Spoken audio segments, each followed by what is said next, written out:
น้องมักผู้บ่าวนิสัยใจคอแบบใดมักแบบคนแบบบ่นอกหูนอกทางแบบหักลูกหักเมียอืมอ่าถ้าสมมุติว่าน้องแบบได้ลมกับหนุ่มๆเนาะเลยแต่น้องก็ว่าแบบว่าสละโสดกับเพิ่นนะสิเบิ่งกับใจกับเพิ่นดนบ่โดนบ่ประมาณ5-6เดือนก็ได้ประมาณ5-6เดือนเนาะโดยโอ้แบบว่าล้มแล้วให้มีความมั่นใจเนาะโดยโอ้ถ้าว่ามั่นใจแล้วก็แบบเพิ่นสิมาห้องมาขอนี่ก็ได้เนาะโดยโอ้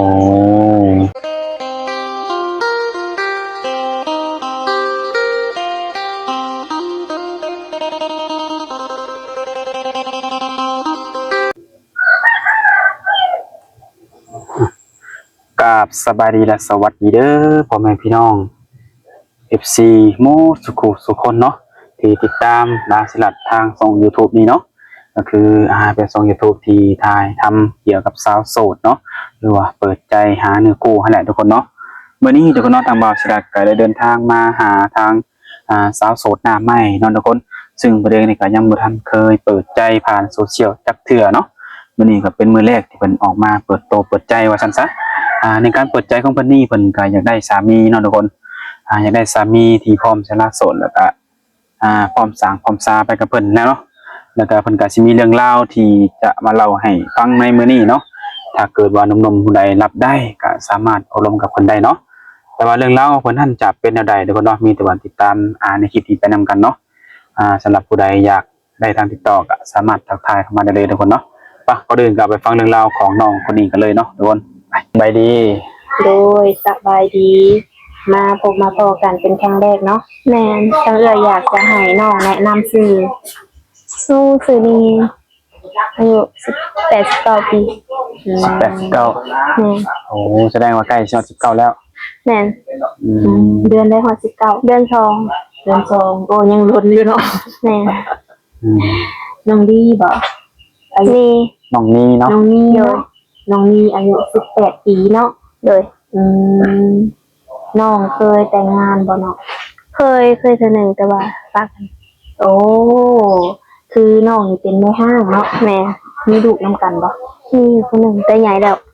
โอ้ที่เขา3ปีแล้วผู้หญิงผู้ชายลูกน้องผู้ชายแม่ปัจจุบันนี้ลูกอยู่นำไผอยู่นำเฮาเองอยู่นำนี่เองเนาะแม่เลิกลากับผัวนี่เด่นแล้วบ่ตั้งแต่ลูกได้3เดือนอันนี้ลูกเป็นสิเขา3ปีเลย3 เดือน3 ปีสิว่า3 ปีแล้วก็ว่าได้เนาะแม่นยังเหลืออีก2 เดือนก็ฮอด3 ปีถือว่าเลิกลากันก็ล้นเติบเนาะโดยเขาก็จนเอาเมียใหม่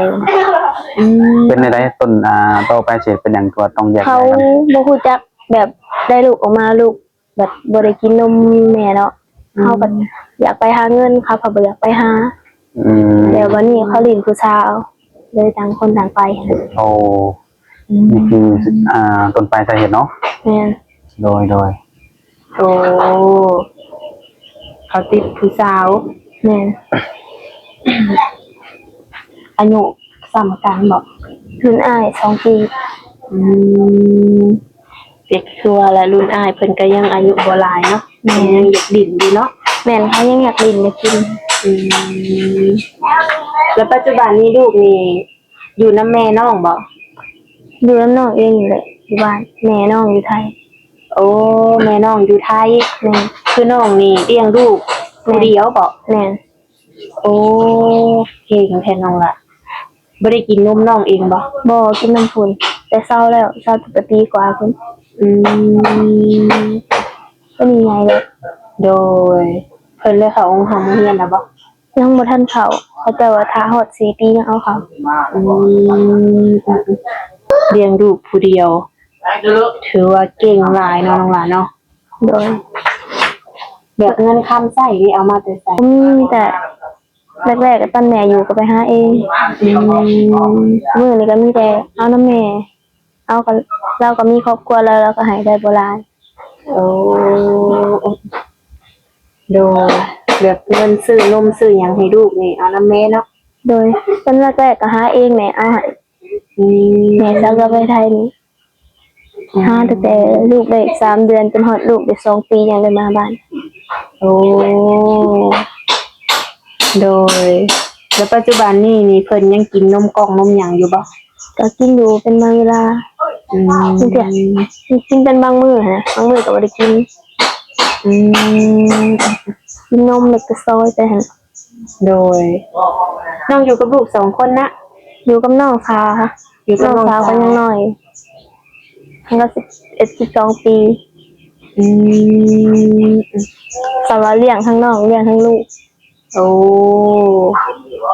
เป็นได้ความรู้สึกเลี้ยงลูกคนเดียวนี่น้องล่ะ ก็เมื่อยอยู่แต่ว่าเฮ็ดได้ลูกเฮาก็ต้องเลี้ยงอื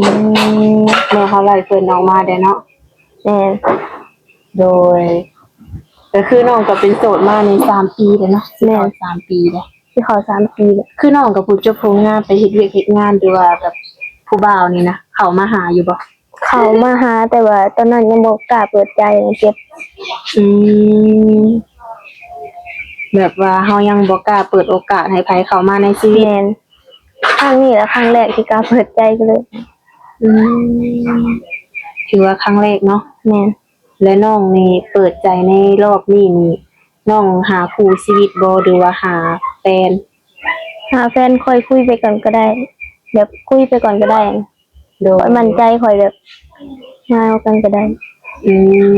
มแรกๆก็เป็นแฟนเนาะ แม่น ถ้าว่ามักฮักมั่นใจ โดย ก็คือพร้อมที่ว่าสิเอากับเพิ่น โดย อืมน้องมาเปิดใจเมื่อนี้น้องคิดว่าอยู่บ่ว่าอยากได้ผู้บ่าวทางใด ฝั่งคนไทยคนลาวก็ได้เบิด อืม เพราะแต่แบบมั่นใจเลยก็หักลูกเฮาแล้วก็ โอ้โดย อายุได้สิจำกัดอยู่บ่ อายุบ่จำกัดก็ได้เพราะแต่หักเฮากับลูกก็พอ โอ้ อืม จุดหลักๆจุดหนักแน่นก็คือรับน้องแล้วก็ลูกน้องเนาะ โดย อืม โดย อายุนี่50น้องรับได้บ่ ทำได้แล้วเขาหักเฮาและหักลูก โอ้ขอแค่ว่าเพิ่นเข้ามาหาแล้วแบบหักทั้งน้องหักทั้งลูกเนาะ โดย น้องก็พร้อมให้โอกาสเพิ่น โดย อืมพอห่างพอหมายลูกติดก็ได้บ่เนาะ ได้เบิดถ้าหักเฮาและลูกเฮาก็หักลูกเขาถ้าเขามีลูก อืมนั่นฝนตกเลยเนาะมื้อนี้มาพร้อมสายฝนเออโดยก็คือแบบว่าผู้บ่าวเนาะน้องล่ะ โดย น้องมักผู้บ่าวนิสัยใจคอแบบใด มักแบบคนแบบบ่นอกหมู่นอกทางแบบหักลูกหักเมีย อืมโดยนิสัยใจคอแบบว่าดีเนาะแล้วก็ถามว่ามีแฟนหรือว่ามีลูกมีเมียนี่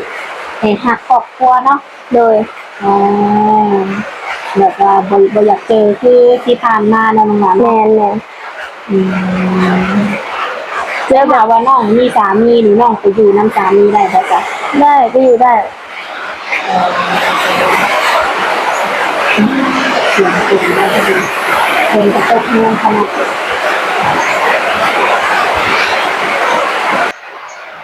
โอเคนะทุกคนเนาะเฮาโจบไปสักพักหนึงเนาะเพราะว่าฝนตกทุกคนเลยย่านการโอลมกับน้องเพิ่นย่านทางหนุ่มๆบ่ได้ยินเนาะ โดย ถ้าสมมุติว่าน้องแบบได้ลมกับหนุ่มๆเนาะ โดย แต่น้องก็ว่าแบบว่าสละโสดกับเพิ่นน่ะนะสิเบิ่งกับใจกับเพิ่นดนบ่ โดนบ่ประมาณ5-6 เดือนก็ได้ ประมาณ5-6 เดือนเนาะ โดย โอ้แบบว่าลมแล้วให้มีความมั่นใจเนาะ โดย โอ้ถ้าว่ามั่นใจแล้วก็แบบเพิ่นสิมาห้องมาขอนี่ก็ได้เนาะ โดย โอ้โดย น้องมักอยู่บ่น้องดอกผู้บ่าวทางฝั่งไทยนี่นะ มักถ้าเขาหักเขาให้เขาดูแลเขาได้ อืมน้องเคยลมอยู่บ่ บ่ค่อยลมปานใดเพราะว่าย่านติดหัว อืมยันถึกตัว แม่น โอ้แล้วปัจจุบันนี่อยากจะถามว่าแบบยังมีอยู่บ่คนที่ทักเขามาจีบน้องโอลมกับน้องนะ มีแต่ว่าเป็นพวกไอ้รุ่นแต่น้องบ่ค่อยแบบบ่ค่อยสนใจเราปานใด อืม น้องก็เลยแบบบ่ค่อยเปิดใจให้เขา วัยรุ่นคือกัน แม่น โอ้ ถ้าว่ามีสามีรอบนี้นี่อยากได้อายุหลายกว่าบ่ แม่นได้อายุหลายกว่า อืมน้องสิบ่ติว่าเพิ่นเฒ่าบ่น้องล่ะ บ่เขาหักเขาก็บ่ตีว่าเขาเฒ่า อืมขอแค่ว่าเพิ่นนี่รับเราได้ โดย โอ้คือน้องนี่มีลูก1คนเนาะ โดย คือมีครอบครัวมาแล้ว โดย ถ้าว่าเพิ่นรับในจุดนี้ได้น้องก็พร้อมสิให้โอกาสเพิ่น แม่น อืมโดยคือคุยผู้บ่าวนี่5-6เดือนแม่นบ่ แม่น แต่คือว่าบ่ช้าก็บ่ไวเนาะ โดย อ่าเพิ่นจริงทุกคนเลยเพื่อว่าศึกษาเบิ่งใจให้เฮามั่นใจเนาะ โดย ว่าเพิ่นนี่สิเป็นคนแบบใดเข้ามาหาเฮาเนาะ โดย อืมโดยแบบคืออันนี้น่ะเป็นบ้านเกิดน้องบ่ บ่แม่นบ้านเกิดน้องอยู่เมืองอัศพรบ้านดงไวดิน อืมสาวผู้ไทย แม่น โอ้ แต่เป็นลูกครึ่ง ลูกครึ่ง ไซบุรีกับอัศพร อ๋อ โอ้แจ้งแม่เป็นคนอาสะพร แม่น โอ้โดย คือในมื้อนี้นี่น้องมานี่มาเวียกบ่หรือว่าตั้งมาแบบว่ามาหา เปิดใจ เอื้อยมาหาเอื้อย โอ้ ลงมาหาเอื้อย ก็คือเลยถือโอกาสเลยเนาะ แม่น ลองเปิดใจหาเนี่ยคุยอีกเทื่อนึง โดย อืมโดยถ้าในกรณีแบบว่าคนที่เพิ่นเข้ามาลงมาจีบน้องเนาะแบบว่าเพิ่นอาจจะมีแบบว่า คือทุกมื้อเนาะบ่เรื่องสังคมเนาะ โดย เพิ่นอาจจะมีกินดื่มจังซี่เอ้า แม่น น้องสิรับได้อยู่บ่ เวลากินดื่มกินได้แต่ว่า เวลาคบกับน้องเนี่ยน้องบ่มักแบบคนนอกใจคนนอกหูนอกทาง อืม อืม แต่ว่าน้องนี่ก็สิบ่เฮ็ดแบบนั้นกับเพิ่นเด้ แม่น้องบ่เฮ็ดเวลาน้องบ่มีเวลาข่อยแบบบ่มีเวลาแบบไปลิ้นไปกินปานใดน้องก็มีลูก โอ้จุดหลักจุดเด่นเนี่ยแบบจุดแบบน้องป้าอะไรคือเอาลูกเนาะ โดย อ๋อดูเป็นแม่เลี้ยงเดียว โดย เลี้ยงลูกมาคนเดียวเนาะ แม่ แลในทุกๆมื้อเนาะแบบว่าภายในครอบครัวน้องเนาะ โดย ปัจจุบันนี่เป็นจังไดฐานะของน้องตอนนี้ การเฮ็ดให้เฮ็ดนาสถานะก็แบบหาเงินก็เปลี่ยนกันไปหาพ่อแม่แล้วก็หา โดย อืม แปลว่าเฮือนชั้นนี่ก็มีอยู่ครบหมดแล้วบ่เครื่องแบบ มีอยู่แต่เพื่อนเฮาเองน่ะที่พ่อแม่เฮ็ดให้ไว้น่ะยังบ่แล้วค่ะยังประตูของเยี่ยมแล้วก็บันไดเฮือน โดย ถ้าว่าได้แต่งงานเนาะแบบสามีมาอยู่เฮือนนี่ก็ได้เนาะ ได้ โดยก็ถือเพื่อนน้องเองนี่ก็แบบสร้างมาแล้ว แต่ก็ยังบ่สำเร็จเนาะ แม่นแต่เป็นเพื่อนใหม่มันดี อ๋อจุดสร้างเพื่อนที่สร้างขึ้นมาน่ะน้องเองบ่หรือว่าพ่อแม่ช่วยนำ พ่อแม่สวย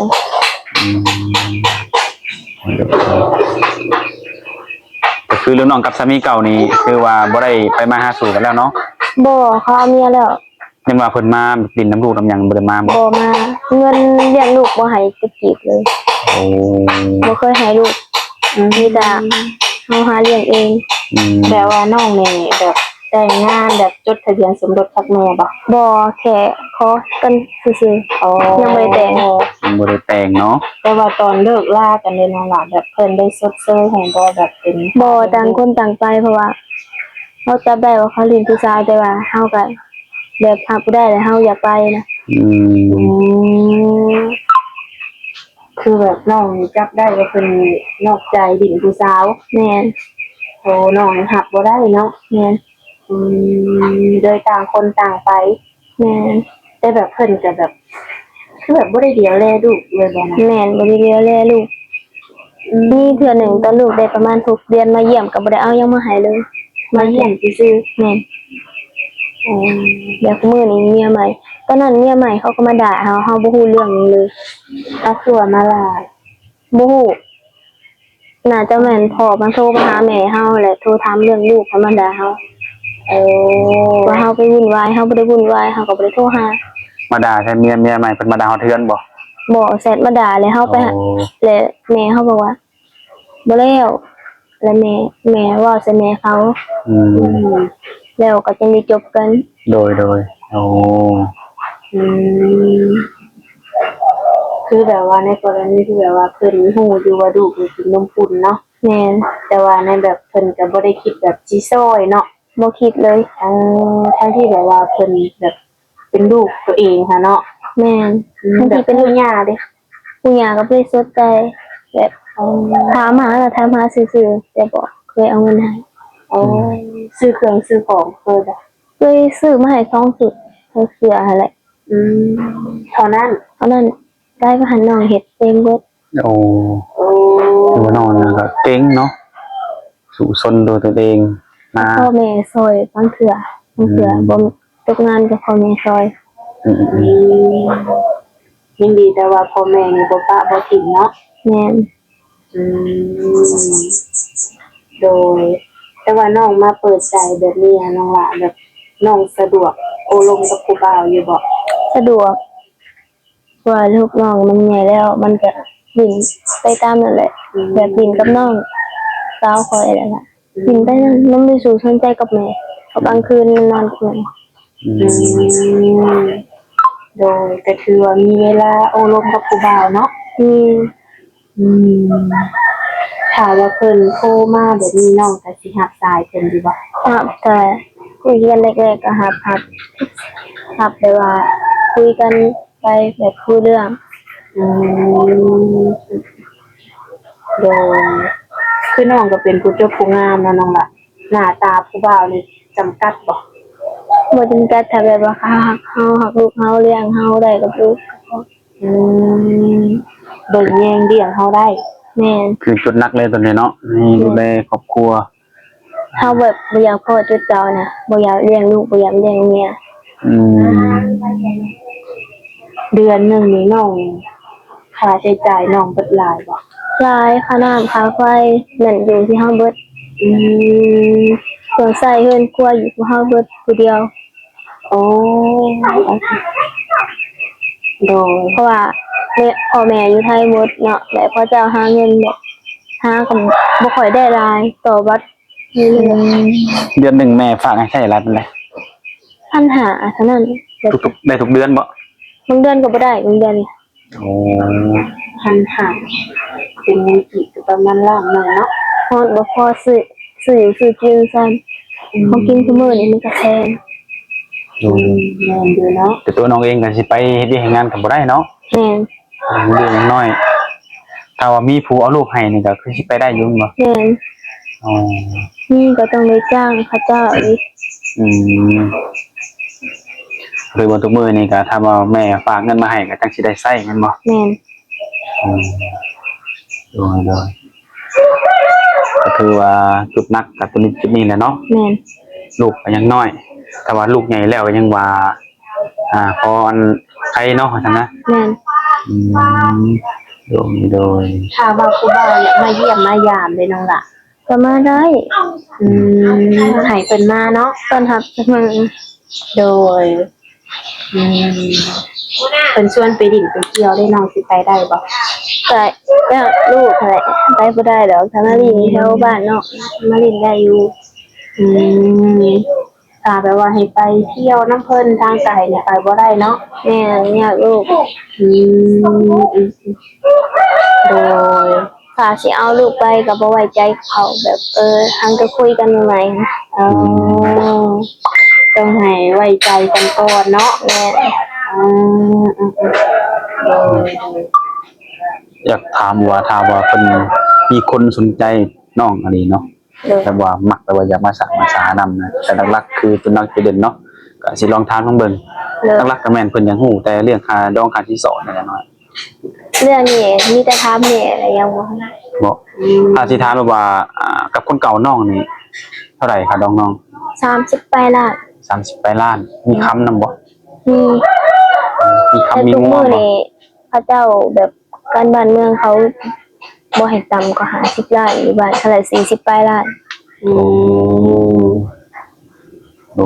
คือในทุกมื้อด้วยในปัจจุบันนี้เนาะ แม่น อ อืมโดย ไปได้บอกมาแล้ว อ่ะ ก็ แต่ ธรรมดาเนาะ โดย แต่ถ้าว่าชนผู้ใดสิมาเป็นเคยเนาะ โดย อยากรู้ว่าค่าดองของน้องนี่สิแพงหรือสิน้อยหลายสำหรับมีแต่ว่าต้องปรึกษากับพ่อกับแม่แม่นบ่ แม่น อืม ถ้าลมกันโดนไปแบบคือใจกันหรือว่าบวกอะคือลมกับพ่อกับแม่ บางทีคะแนนความดีเนาะ โดย บางทีเพิ่นดีเทคแคร์ดูแลลูกสาวเพิ่นดีหน่อย โดย เป็นค่าดองค่าสินสอดมันอาจสิมีแบบว่าลดหย่อนกันได้เนาะ โดย อืมโดย โดยก็ถือว่ามื้อนี้ออกมาเปิดใจเป็นครั้งแรกเนาะ แม่น อ่ารวมๆแล้ว คือน้องบ่มีสเปคเนาะ โดยบ่มีสเปคแบบได้เบิดแต่ว่า อืม ขอแต่หักเฮาก็พอ มีข้อห้ามบ่ข้อห้ามข้อบ่มักนะ ขอบ่มากที่สุดคือแบบการนอกใจหรือว่าไปหาเล่นกับคนอื่น โอ้คือจุดที่ว่าน้องเคยเจอมาเนาะ แม่น โอ้โดยก็คือเจอมาแล้วก็เข้าใจความรู้สึกในจุดนี้เนาะ โดย เลย การขี่ตัวไปกับหมู่แต่ว่ามีแต่ผู้หญิง โอ้แล้วน้องจับได้แบบไหนน้องจับได้เนี่ย หมู่น้องเขาเจ้าไปเล่นแล้วเขาเจ้าเห็นแล้วเขาถ่ายคลิปมาให้เบิ่ง โอ้เห็นความโดยหลักฐานเลยเนาะ แม่น หลังจากรู้แล้วก็ได้ถอดแบบจาก ใจกับวูบเลยแล้วก็เอาคลิปมาให้เขาเบิ่งเขาก็ตามใจอยากไปก็ไปเนี่ยน้องหาบ่ได้ซื้อนั่น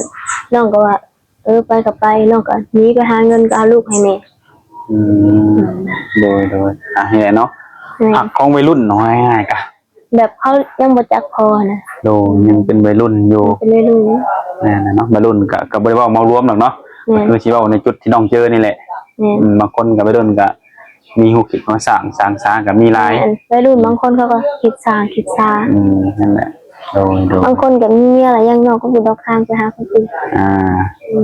คือจุดนี้เนาะที่จุดน้องบ่อยากเจอ แม่น โดยอยากให้เข้าใจเนาะหนุ่มๆเขาก็เนาะ แม่น และแบบปิดท้ายนี้แบบว่าถามว่าเพิ่นอยากอยากลงกับน้องเนาะติดต่อน้องได้ทางใด ทางเฟซก็ได้ มีเฟซ แม่นซื้อเฟซว่าหนูนี่ภาษาอังกฤษ ไลน์ได้มีบ่ โทรศัพท์บ่ได้ตั้งไลน์ แต่ว่าตั้งมาได้บ่ บ่ฮู้ยังบ่เคยตั้ง บ่เคยตั้งจักเทื่ออ๋อเป็นเบอร์ WhatsApp เป็นหยังได้บ่ ได้เบอร์ WhatsApp มีเบอร์ โดจุดตัวนี้ก็คือยังแต่ไลน์เนาะ แม่น ก็ลองสมัครไลน์ลองเบิ่งเผื่อว่าหนุ่มๆเพิ่นอยากได้ไลน์ โดยย่านแต่มันสมัครบ่ได้เพราะว่าอยู่นี่มันลิ้นบ่ค่อยได้ โอ้โดยจังได๋ก็ลองเบิ่งเนาะ โดย ก็ถือว่านั่นแหละทุกคนเนาะเฮาก็มาเปิดใจเพิ่นเป็นครั้งแรกเนาะแต่ว่าเพิ่นก็เคยมีประสบการณ์หรือว่าเคยมีสามีมาแล้วเนาะ